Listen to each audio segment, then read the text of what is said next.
না কিছুই হলো আরে ও মোটেই কোনো কথা শুনতে রাজি না। কত করে গুছিয়ে বললাম যে বাপু ঘন্টা খানেক বাদেই তোমার ফাঁসি হবে, এই সময় একটু গীতা একটু চণ্ডী করে শোনায় শুনুন। কিন্তু সামান্য একটু মুচকি হেসে সেই যে ঘুমিয়ে মুখ আমার দিকে চেয়ে রইল, হ্যাঁও বলে না নাও বলে। আমার দোকান বসে বসে মশার কামড় খাওয়া যায় চলে করেছেন বসুন ঠিক করে। হাসির সময় হচ্ছে 3টে থেকে 4টের মধ্যে, এখনো অনেক সময় বাকি আছে। বসুন একটু গল্প করা যাক। তুমি এখন যেতে পারো, কাছাকাছি থেকেও বুঝলে এবারে দিয়ে একটা প্রতিবছর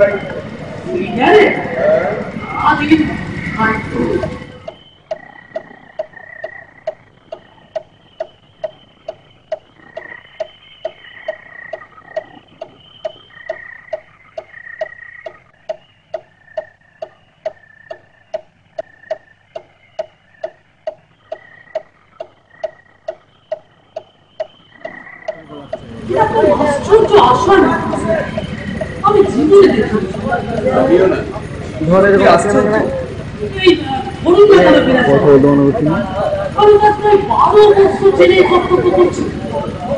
কিন্তু এমন একজন অদ্ভুত নিরব মানুষ না দেখেছি বলে আমার মনে হচ্ছে।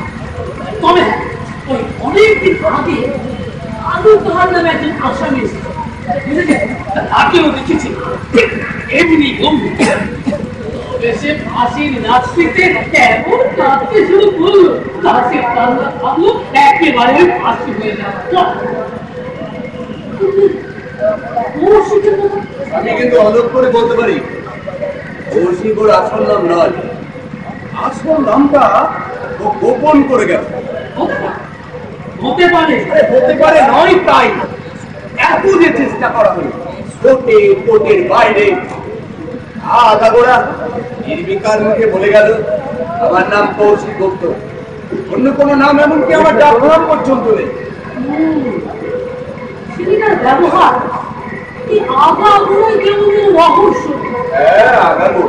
প্রথমত দেখুন এই বালুচরে ওর বয়সী একটা যুবক সঞ্চারকে আনন্দা মাথায় খুন করে থানায় গিয়ে বললো আমি কিষান চাঁদকে খুন করেছি। তারপর আপনার ওই কোর্টে দাঁড়িয়ে প্রথম দিন থেকে শেষ দিন পর্যন্ত এক নাগারে বলে গেল আমি খুন করলাম। বিচারক জিজ্ঞেস করলেন কেন খুন করেছো কেন? না, ওকে খুন করাটা দরকার হয়ে পড়েছে, আর একটা কথাও না। আচ্ছা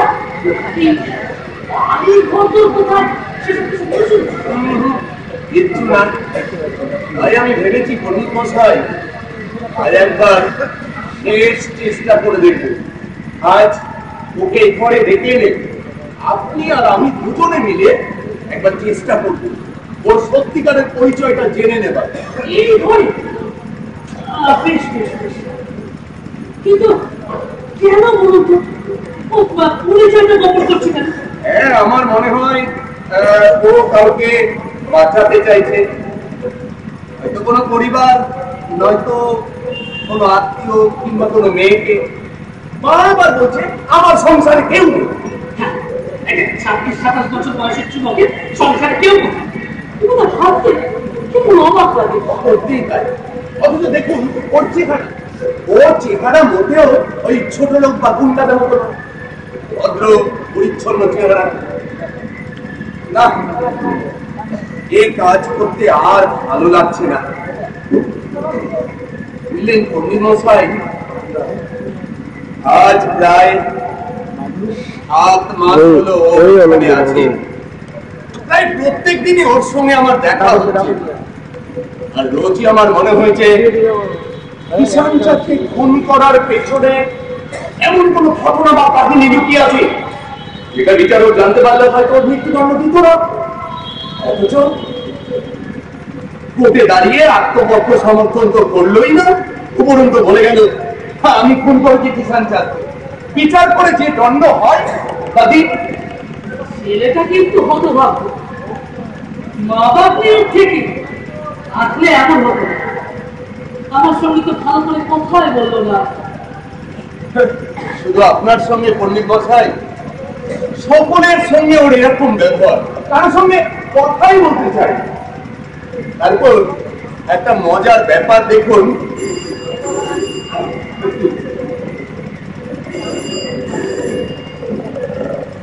হ্যালো, হ্যাঁ আমি বলছি। কে বলছেন? Good evening sir. আগে আমি স্যার আপনার গলার আওয়াজটা প্রথমে বুঝতে পারিনি।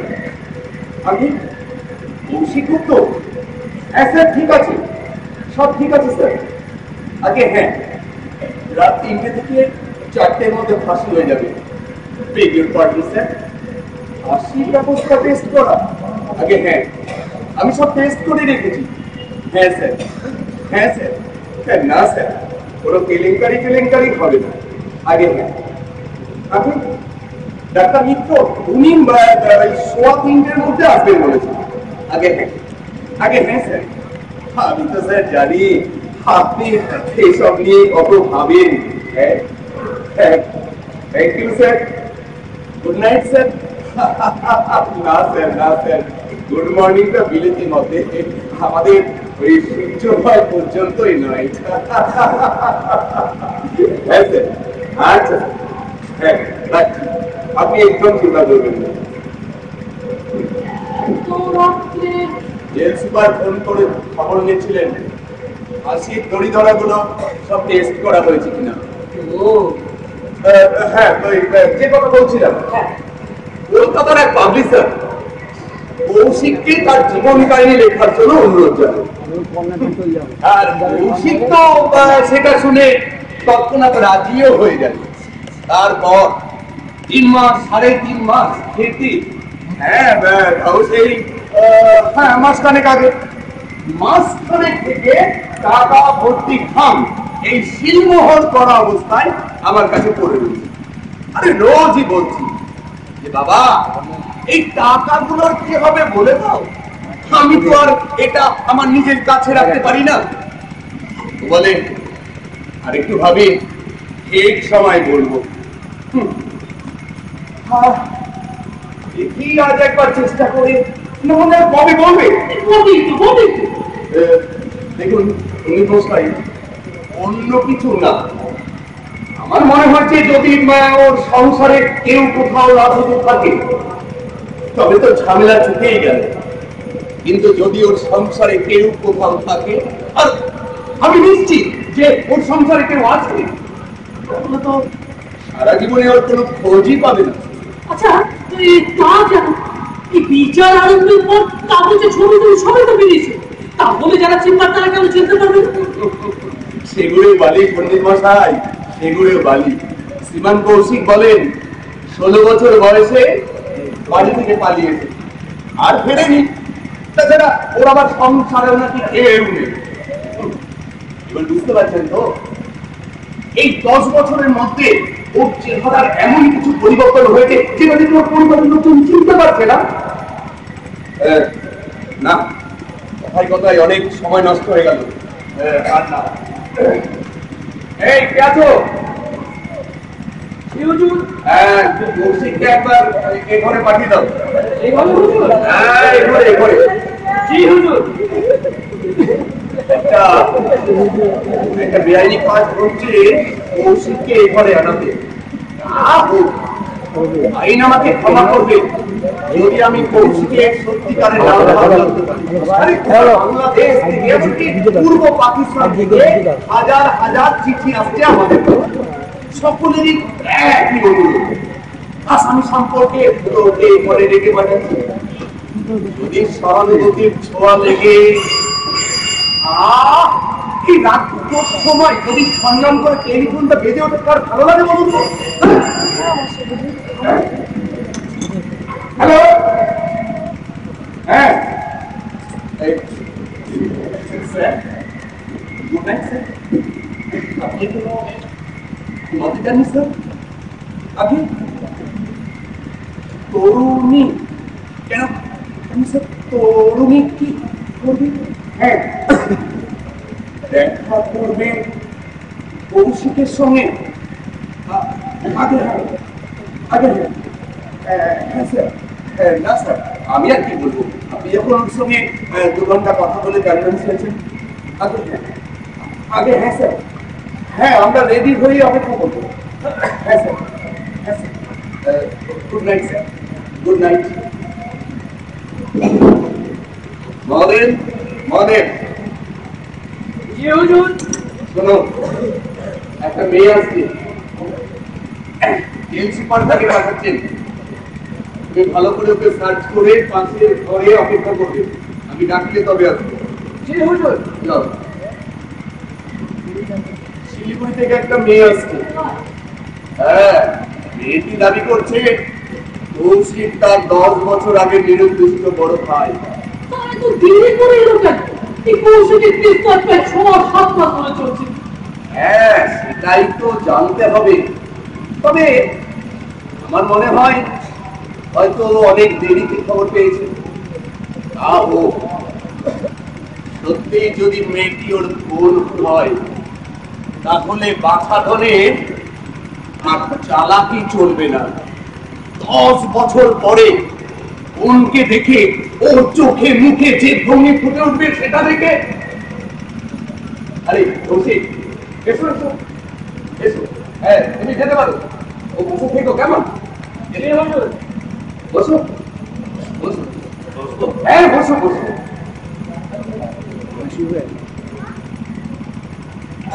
সিগারেট খাওয়ার না? সিগারেট? হ্যাঁ।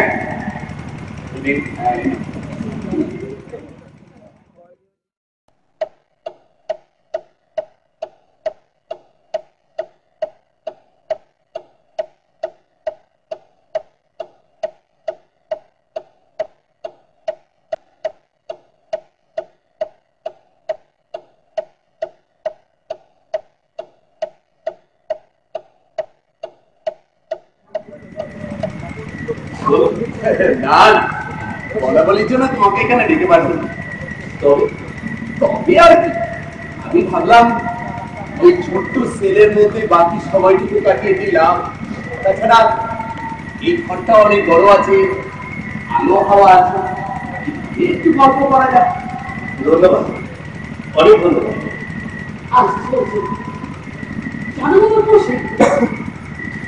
আমি তোমাকে প্রায় 6-7 মাস দিচ্ছি, এর মধ্যে কিন্তু আমার একদিনও মনে হয়নি যে তুমি খুন কিষান চাকরি খুন করে তুমি জেলে এসেছো। আচ্ছা, কেন ওকে খুন করতে গেলে কৌশিক?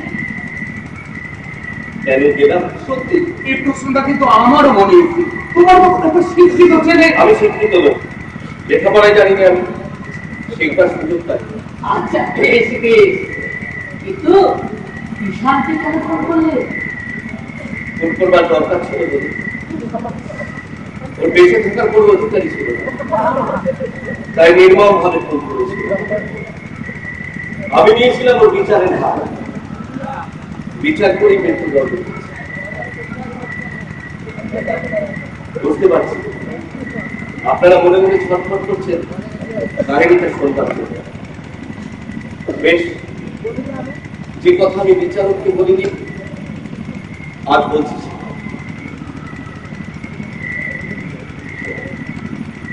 আমি একটি মেয়েকে ভালোবাসি।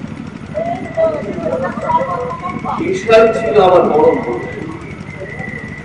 আমি 7 দিনের জন্য পাটনা গিয়েছিলাম। ঈশানকে বলে দিয়েছিলাম মেয়েকে দেখাশোনা করতে। এসে দেখলাম ঈশান মেয়েটিকে বিয়ে করেছে। মেয়েটিকে জিজ্ঞেস করতে সে কাঁদতে কাঁদতে বলল ঈশান তাকে অজ্ঞান করে হত্যা করে তারপর তাকে বিয়ে করেছে। অথচ ঈশান জানতো সে আবার পাত্রতা। মেয়েকে বাপ মা দিয়েছিল। কলকাতার ফুটপাত থেকে আমি তাকে কুড়িয়ে নিয়ে গিয়েছিলাম। বন্ধুর সঙ্গে বেইমান করার শাস্তি আমি কিশোরকে দিয়েছি। কিন্তু তখন বুঝতে পারিনি যে আমি বিচার করে দণ্ড দিলে আইন বলে একটা জিনিস আছে, সেও আমার বিচার করবে, আর তার উপর এই মৃত্যুদণ্ড। কিন্তু একটা কথা বলে আমি ভালো লাগছে, যখন স্বর্গের চূড়ান্ত বিচার সময় আমার ডাক করবে তখন কিশোরকে থাকতে হবে সেখানে। কিন্তু আমি বেশ জানি সেখানেও সে আমার মুখের দিকে মুখ তুলে চাইতে পারবে। তবে যে তুমি আমাকে বলেছিলে স্বর্গ নরক এসব কিছুই মানো না তুমি। আমি জ্যোতির কথা বলেছি। যদি থাকে বিচার হবে, আর না থাকে মেয়েটি এখন কোথায় বলবো, কি নামটা তাও বলবো।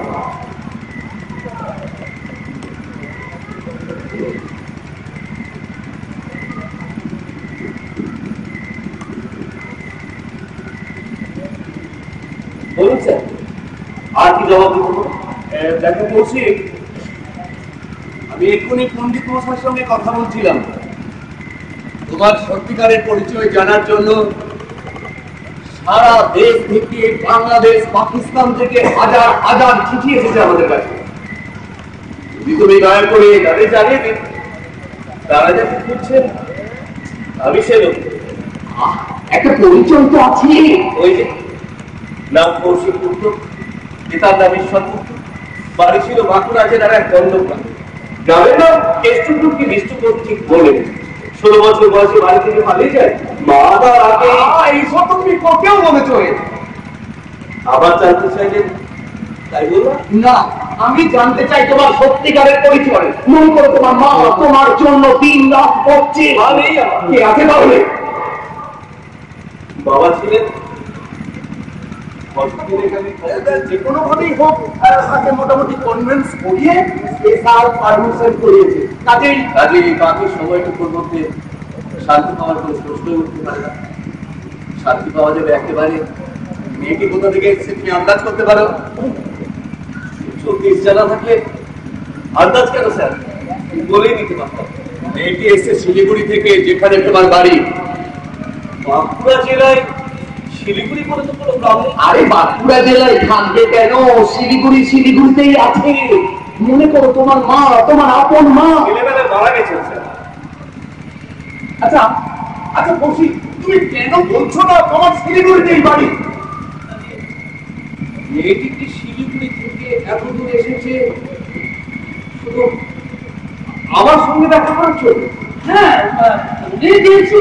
বললে আসছে 8 মাস আগে আমাকে একটি লোক উঠে দিয়ে দেখেন, আর আজ এত দামি জিনিস হয়ে উঠলাম যে আমাকে দেখবার জন্য 400 মাইল ছুটে আসছে লোকজন।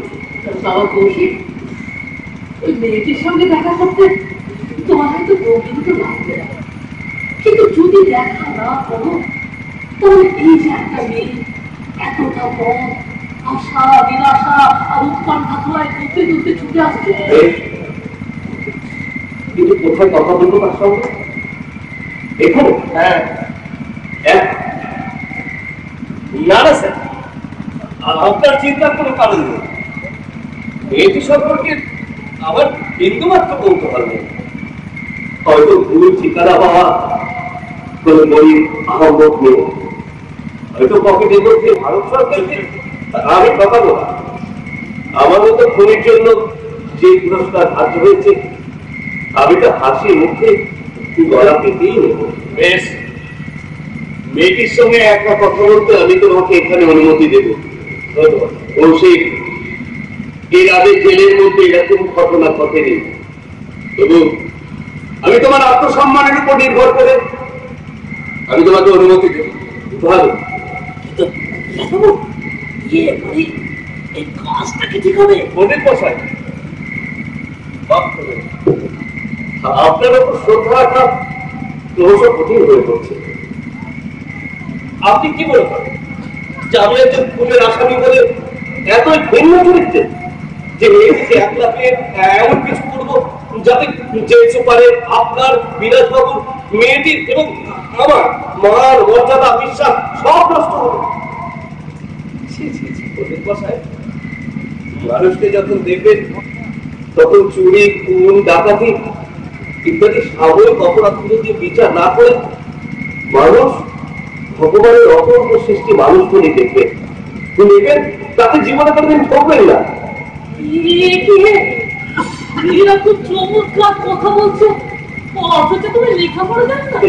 এসব সোনা কথার পাণ্ডিত্য করতে এখনই আপনি ওই নর শব্দের রূপ বলতে বলুন, আমি তা হয়ে যাবো। যাকে যাকে কোনে মশাই, আপনি এক কাজ করুন, আপনি কৌশিককে নিয়ে ওই পাশের ডিপুটির ঘরে গিয়ে বসুন না, এর মধ্যে আমি মেয়েটার সঙ্গে একটু দেখা করে দিই।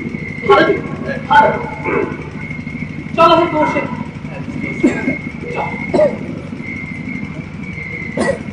এদিকে আসো, মেয়েটাকে ঘরে নিয়ে এসো। মেয়েটাকে ঘরে নিয়ে এসো, যাও।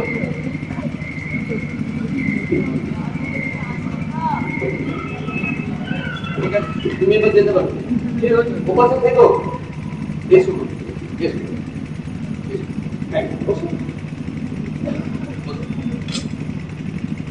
জেল সুপারের সঙ্গে দেখা করেছে শুনলাম। আগে হ্যাঁ, অনেকক্ষণ ছিলাম তার কাছে। তুমি আমার ছোট্ট মেয়ের বয়স, তোমাকে তুমি বললাম, রাগ করো না? না না, তুমি কি বলছে? তুমি তো বলবেন আমাকে। কি নাম তোমার? মা?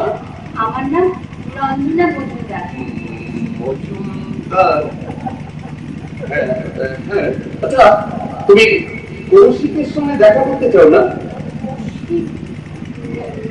হ্যাঁ, কিন্তু কেন? আমার কি তাহলে আসতে দেরি হয়ে গেছে? না না না, কিছু হয়নি, সব ঠিক আছে। তবে আর একটু পরে হয়তো সত্যি দেরি হয়ে যেত। ফাঁসির সময় কিন্তু 3টে থেকে 4টের মধ্যে। তো এইবার আমি তোমাকে কয়টা কথা জিজ্ঞেস করবো। ভয় পাবার কিছু নেই। আসলে তুমি কৌশিকের সঙ্গে দেখা করতে চাও, তোমার এই দেখা করার ব্যাপারটা আমি একটু সহজ করে দিতে চাই। হ্যাঁ, তোমার বাড়ি কোথায় মা? শিলিগুড়ি। শিলিগুড়ি?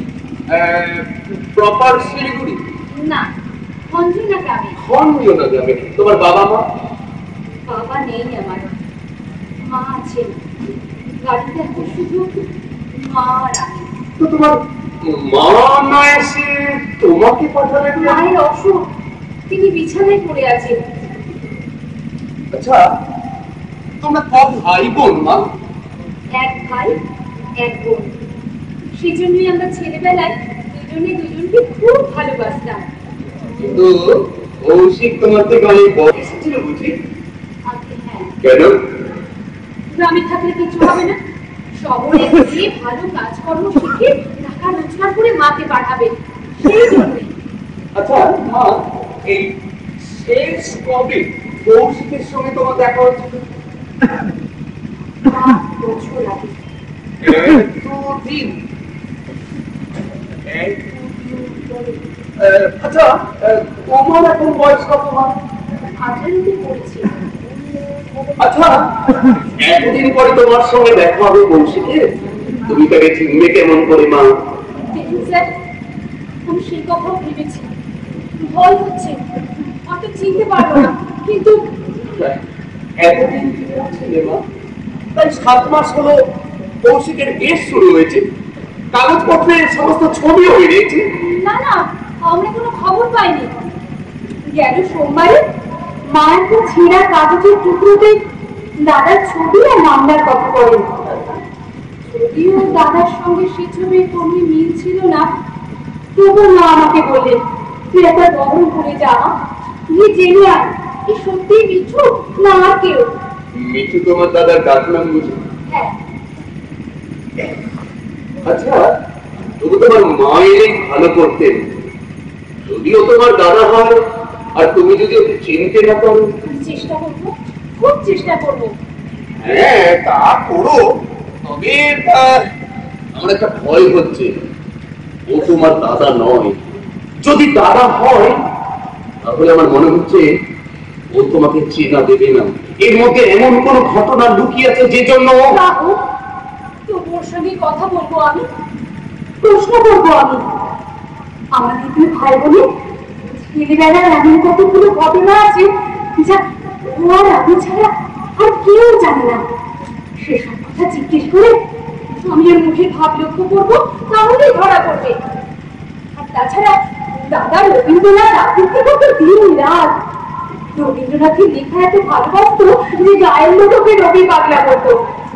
সেসব কথা ওকে বলবো। আমি বুঝেছি মা, তোমাকে হেরেই ফিরে যেতে হবে। তুমি বলছো যে ও রবীন্দ্রনাথ ভালোবাসে, অথচ ও এখানে কোর্স করেছে, ও একদম লেখাপড়াই করেনি। এমনকি রবীন্দ্রনাথের নামও শোনেনি হয়তো। না ভালো, তোমাকে একটা কথা বলি মা, সত্যি যদি কৌশিক তোমার দাদা হয় তাহলে হ্যাঁ ওই মিনিট 40-এ তুমি ওর সঙ্গে কথা বলতে পারো। কিন্তু মা গো, যদি ও তোমার দাদা না হয় অনন্ত সময় নষ্ট করো না, কেমন? তাই হবে।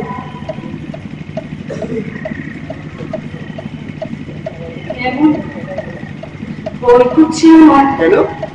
ভাবছি ও যদি সত্যি আমার দাদা হয় তাহলে মাকে আমি কি বলবো, আর যদি না হয় তাহলে এবার কি বলবো দিদি? হ্যাঁ মা গো, ওই পাশের বাড়ি কৌশিক আছে, আমি ওকে পাঠিয়ে দিচ্ছি।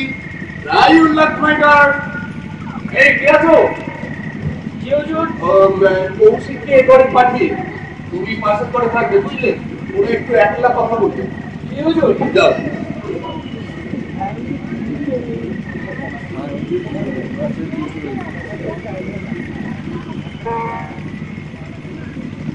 হ্যাঁ এসো এসো কৌশিক, এসো। কথা বলো মা, কথা বলো। হ্যাঁ চিনতে পারছো? না আমি রঞ্জনা, রঞ্জু।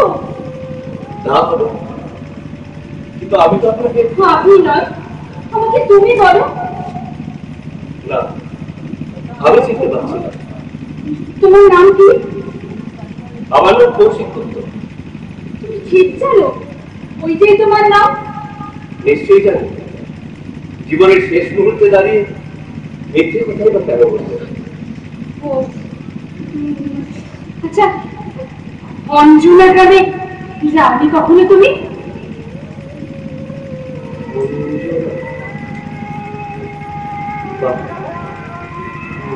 খালি মিষ্টি দাম তো। অঞ্জনা তোমার নাম কোথায়? বাঁকুড়া জেলা। গ্রামের নাম ওই কেষ্টপুর, না কেষ্টপুর ঠিক বলে। কেন? ছেলেবেলায় বাড়ি থেকে পালিয়েছিলাম তো। ও আচ্ছা, তুমি বই ভালোবাসো? বই? হ্যাঁ বই, কবিতার বই, রবীন্দ্রনাথের বই, যা তুমি প্রত্যেকদিন রাত্রে ঘুম পাড়াবার সময় আমাকে আবৃত্তি করে শোনাতে। আবৃত্তি কাকে বলে আমি তাই জানি না। ও আচ্ছা, কোন হাই স্কুলে তুমি পড়তে? অত তো এগোতে পারি, পাঠশালা থেকে পালিয়েছিলাম। জেল সুপারের কাছে শুনলাম তুমি একটা বই লিখেছো। লেখাপড়া জানো না তো বই লিখলে কেমন করে? বাংলাদেশে বই লেখার জন্য লেখাপড়া করা দরকার হয় না। এই যে যেমন তোমার সঙ্গে কথা বলছি সেইভাবেই শিখেছি। তাছাড়া মিথ্যে কথা লিখতে কোনো অসুবিধা নেই। সব মিথ্যে কথা লিখেছো? কেন লিখলে তবে? কি করবো, লোকে তুমি জীবনের মধ্যে রোমাঞ্চ করে সেইটি বেশি করে দিয়েছে। আমি এত কথা জিজ্ঞেস করছি বলে তুমি রাগ করছো না তো? না না, তুমি যদি আমার সঙ্গে কথা বলে সান্ত্বনা পাও, আমি তাকে কেন বাদ থাকবো? তোমার আরো কিছু জিজ্ঞেস করার থাকলে করো। তুমি বই টই কিচ্ছু করনি? না।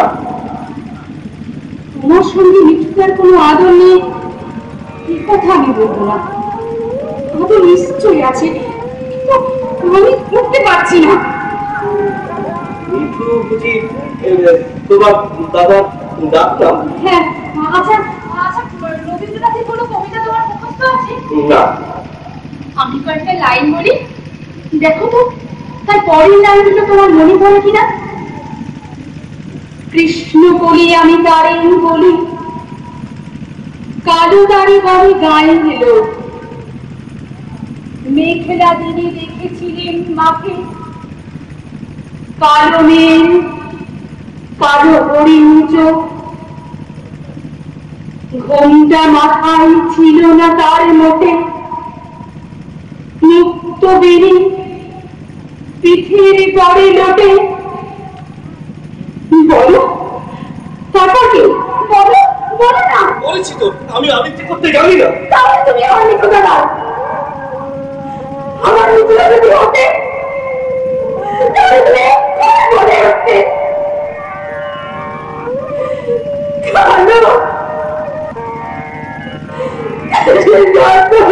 কালো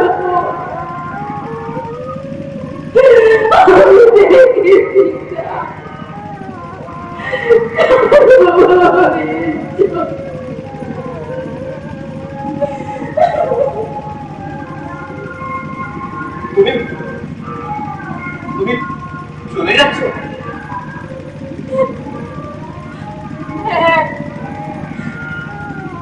অফিসারকে কথা দিয়েছিলাম, যদি তুমি আমার দাদা না হও আমি তো সময় নষ্ট করবো না। একটু বসো। এবার আমি তোমাকে তো একটা কথা জিজ্ঞাসা করি। তুমি আমাকে কি জিজ্ঞাসা করবে? তুমি তো কিছুই জানো না, আমাকে তো চেনোই না তুমি। হ্যাঁ হ্যাঁ হ্যাঁ, সে কথা সত্যি। তো তবু জিজ্ঞাসা করি। বলো।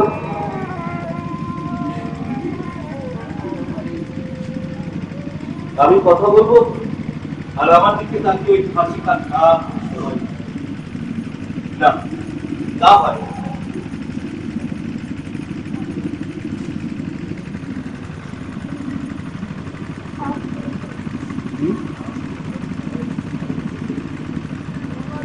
আচ্ছা, আমি একটা কথা কিছুতেই বুঝতে পারছি না, যে তোমার বাপ মা নিজেরা না এসে কোন আক্কেলে তোমার মতো একটা কচি মেয়েকে এত দূর পাঠিয়ে দিল? বাবা নেই আমার, মা বিছানায় পড়ে আছে, পড়বার ক্ষমতা নেই তার। তোমার দাদা ডাক নাম তো বললে মিঠু, ভালো না? অন্য দেখো, বাবা সেই যে 16 বছর বয়সে দিনে রোজগার করবে বলে বাড়ি থেকে পালিয়ে গেছে, আর কেঁদে তার জন্য তো খিদে খিদে মার মরতে বসেছে। আমি ভাবছি খিদে গিয়ে কি বলবো তাকে, আর কি আবৃত্তি করতে মেটুদা। প্রত্যেকদিন রাত্রি ঘুমাবার আগে আমার মাথায় হাত বুলিয়ে দিতে দিতে একটু করে আবৃত্তি করতে মেটুদা। সেই দিন আমরা দুজন একটি গায়ে থাকি, সেই আমাদের একটি মাত্র সুর। ওই কবিতাটির সঙ্গে আমাদের আশ্চর্য মিল। আমাদের নদীর নাম অঞ্জনা, গ্রামের নাম খঞ্জনা, আর আমার নাম রঞ্জনা। এমন করে সব হারিয়ে গেল, আমি ফিরে গিয়ে কি বলবো? দাঁড়াও দাঁড়াও, কি বললে? অম্বুজাক্ষ মজুমদার, তাই না? হ্যাঁ, আমারও একজনের কথা মনে পড়ছে, তারও নাম তো হ্যাঁ হ্যাঁ অম্বুজাক্ষ ছিল। কিরকম চেহারা? বর্ষা মাথা বুঝি এক মাথা কালো চুল। হ্যাঁ হ্যাঁ, সবই মিলিয়ে যাচ্ছে বটে। আমরা তখন মানে আমি আর অম্বুজ ওই কলকাতার মেশে থেকে কাজকর্মের চেষ্টা করতাম। ও প্রায় গ্রামের কথা আর ছোট বোনের কথা বলতো। কিন্তু ও যে ভালো আবৃত্তি করতে জানে সে তো কোনোদিন আমায় বলেনি। তুমি মিঠুদার সঙ্গে একই মিশেছিলে? হ্যাঁ। ও মিঠুদা তোমায় কি বলতো? বলতো বলতো স্বপ্নের কথা, কেমন করে বড় হবে, কেমন করে বেশি টাকা রোজগার করে মা বাবাকে পাঠাবে, এই সব কথা। মাকে টাকা পাঠাবার জন্য ও যেন পাগল হয়ে গিয়েছিল। রোজ সকালবেলা হলে মেস থেকে বেরিয়ে যেত আর ফিরত অনেক রাত্রে। যখন ক্লান্ত হয়ে শুয়ে পড়তাম আমি তখন আস্তে আস্তে তার পাশে গিয়ে শুতাম, জিজ্ঞেস করতাম কিছু হলো? কোনো উত্তর পেতাম না। আমি কিন্তু তাকে তাই বলতাম, চল না আমাদের আপনার সেখানে কোনো একটা নিশ্চয়ই ব্যবস্থা হবে। এবারেও কোনো উত্তর নেই তার কাছ থেকে। জানো, টাকা রোজগারের জন্য কতটা চেষ্টা করেছে। একদিনের ঘটনা করে বলি শোনো।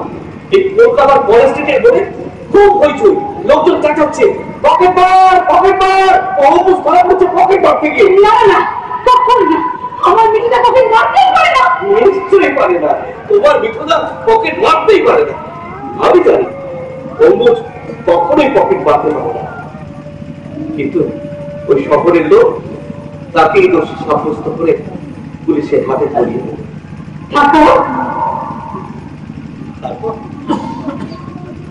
তারপর অবশ্য ছেড়ে দিল, কারণ কোন প্রমাণই ছিল না। ওর কি হলো? সেই এক চেষ্টা কাজ করতে হবে, বেশি টাকা রোজগার করে মা বোনকে পাঠাতে হবে। বোকা অনুকূল জানতো না সমাজের রথের চাকা কেমন করে ঘুরিয়ে টাকা তৈরি করতে হয়। একদিন জোর করে আমাদের ঘরের সন্তান বিলুর কাছে নিয়ে গেলাম, কিন্তু সে তো তোমার দাদা, কিছুতে খারাপ কাজ করে টাকা রোজগার করতে রাজি হলো না। এদিকে মেশিন মালিক হুকুম দিল যে 12 ঘন্টার মধ্যে টাকা না দিলে তারা মেশিন রোকা হবে না। তোমার মিঠুদা কিছুই করেনি। বললাম আমি, আমার বাবা থাকতো সরকারি অফিসের এক পুরনো দেয়া, সেদিন তার মাস মাইনের টাকাটা তার সুটকেসের মধ্যে রাখতে দিয়েছিলাম।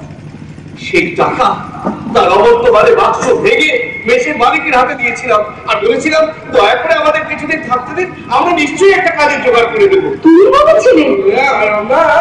মানে আমার সামনে তোমার মিঠুদা মালিককে বলেছিল। মিঠুদা বলেছিল? হ্যাঁ, আর সেই রাত্রে মিঠুদা একটা আবৃত্তি করেছিল। মিঠুদার আবৃত্তি তুমি শুনেছ? হ্যাঁ, ভারী ভারী মিষ্টি আবৃত্তি।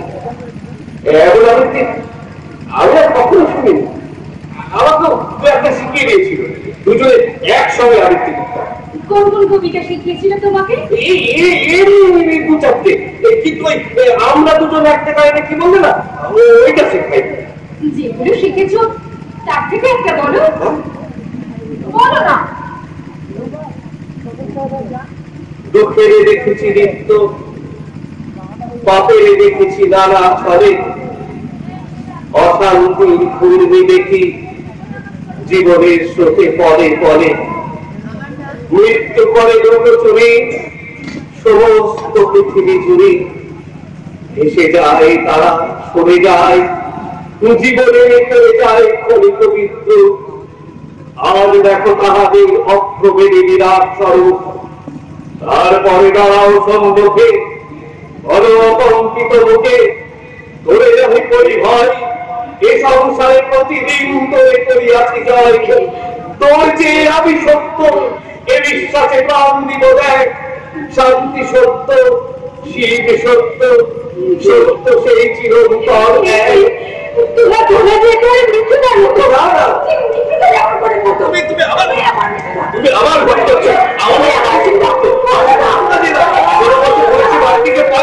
আমাদের কৌশিক কৌশিক কৌশিক।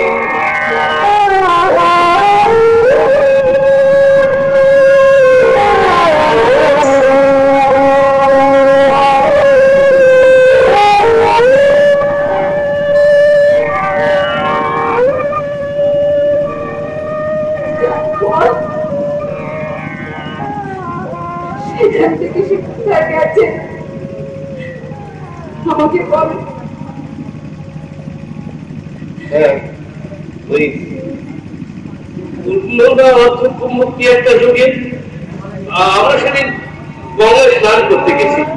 স্নান করে উঠছি, এমন সময় একটি মেয়ে আত্মচিৎকার করে কেঁদে উঠলো, ওগো তোমরা কে কোথায় আছো? আমার ছেলে হারিয়ে গেছে, তাকে খুঁজে এনে দাও। কে একজন বললো, ওই যে দূরে জলে ডুবে যাচ্ছে। সঙ্গে সঙ্গে সবাই ঝাঁপিয়ে পড়লো জলে। যে দেখি আমার পাশে অঙ্গ নেই, সেও ঝাঁপিয়ে পড়লো। সবাই জানতো। তারপর কি হলো? তারপর সবাই এক এক করে উঠে এলো জল থেকে। কেউ পায়নি মায়ের সেই বাচ্চাটাকে। হঠাৎ তৃণময় একটা আওয়াজ উঠলো, বান আসছে, বান আসছে।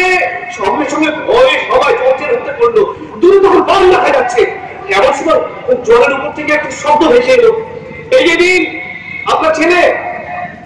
তাকে দেখি ডালাতে বুকের কাছে বাচ্চাটাকে ধরে বাহাতে জল কাটতে কাটতে এগিয়ে এলো বাংলার সেই বীর সন্তান অন্ধযাত্র মজুমদার। একজন গিয়ে তার কাছ থেকে বাচ্চাটাকে তুলে নিল, কিন্তু ওই অম্বুজকে ধরে তোলবার কথা কারো মনে পড়লো না। বাল এসে তীরে আছাড় খেয়ে পড়লো। আমার মেয়েকে না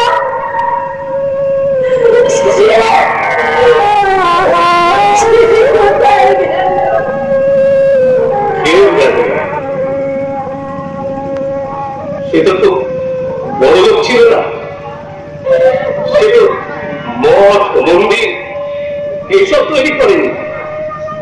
সে কেবল একটি মাকে তার হারানো ছেলে ফেরত দিয়েছিল। তাই বোধ করি সমুদ্রের বান তাকে সমুদ্রে টেনে নিয়ে গেল।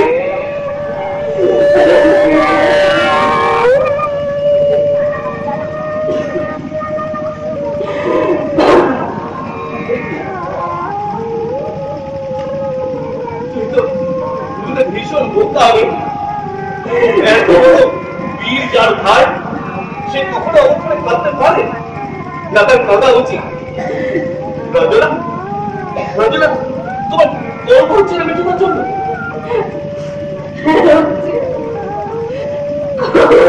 হচ্ছে আমার বাকিটার হারানো ছেলে ফিরিয়ে দাও।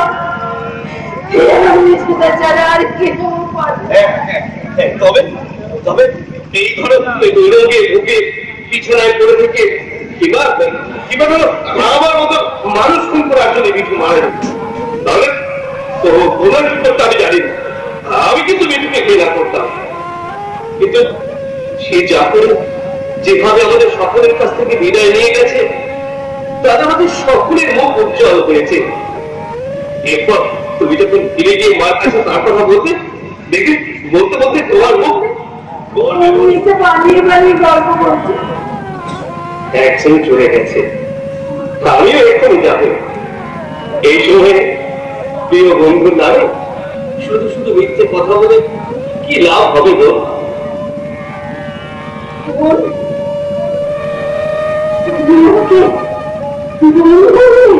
হ্যাঁ হ্যাঁ, তুমি আমার দাদা গোলাম হয়েছি। মিঠুর গুণে দাদা হওয়ার লোককে সামলানো যায়? বলে দাও। হ্যাঁ বলবেন, তিনি যেন তার অচেনা অভাগা দিশেহারা ছেলেকে ক্ষমা করেন। হ্যাঁ, প্রণাম করবেন। কিন্তু আমি তোমাকে কি আশীর্বাদ করবো রঞ্জনা? কি দেব তোমাকে? মিঠু তার কোন চিহ্ন রেখে যেতে পারেনি, তার বন্ধু থাকো। কিন্তু এই যে আজ এই যে ওই হু হু করে ছেড়ে দেওয়ার সময়কে সাক্ষী রেখে তুমি তোমার দাদা পেলে, আমি আমি বোন পেলাম। এই মুহূর্তটিকে ধরে রাখার জন্য আমি এতে আমার রোজগারে 2000 টাকা নেবো না বলো না, নেবো না বলো। দাদার টাকা বোন না নিলে কে নেবে বোন? হ্যাঁ, এই দিয়ে তুমি কিছু ভাগ করাতে, একটু মায়ের একটু তোমার। মায়ের লোকেতে লেখা থাকবে তার ছেলের নাম অম্বুজ, আর তোমার লোকেতে লেখা থাকবে তোমার দাদার নাম কৌশিক। সেই দিকে তাকালে তোমার তুমি দাদার কথা তোমার মনে পড়বে। হ্যাঁ, ভাই প্রতি তোমার চোখে এক কথা জল আরম্ভ করে, সেই কথা আমার কপালে জল জল জল জল।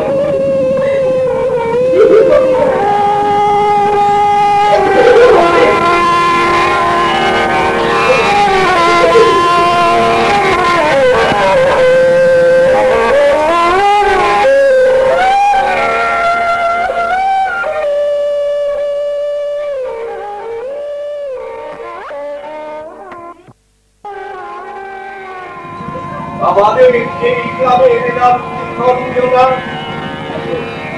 আমাদের এই নদীর নামটি অঞ্জনা।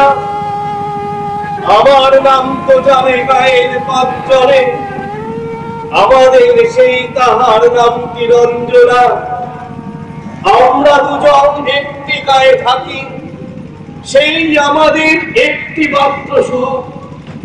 দাগের গাছে গায়ে যে দোয়েল পাখি, তাহার গানে আমার নাচে বুক। তাহার দুটি পালন করা ভেড়া চলে বেড়ায় মোদের মতো মূলে। যদি ভাবি আমার ক্ষেতের বেড়া কোলের পড়েনি তাহারে তুলে। আমাদের এই গ্রামের নামটি খঞ্জনা, আমাদের এই নদীর নামটি অঞ্জনা। আমার নাম তো জানে গায়ের 5 জনে, আমাদের সেই তাহার নামটি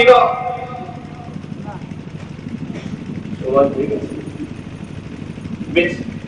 চলুন তাহলে।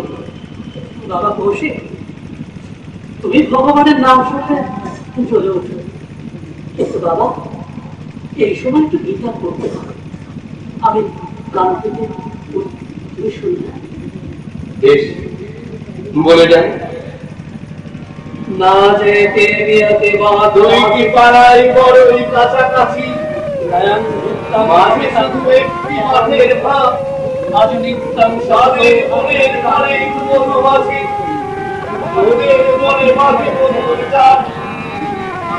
তাদের ধারে জমা বাড়া এসে আসে ওদের বাড়াঘাটে। তাদের পাড়ার কুসুম ফুলের দ্বারা বেশি আসে ওদের পাড়ার ঘাটে। আমার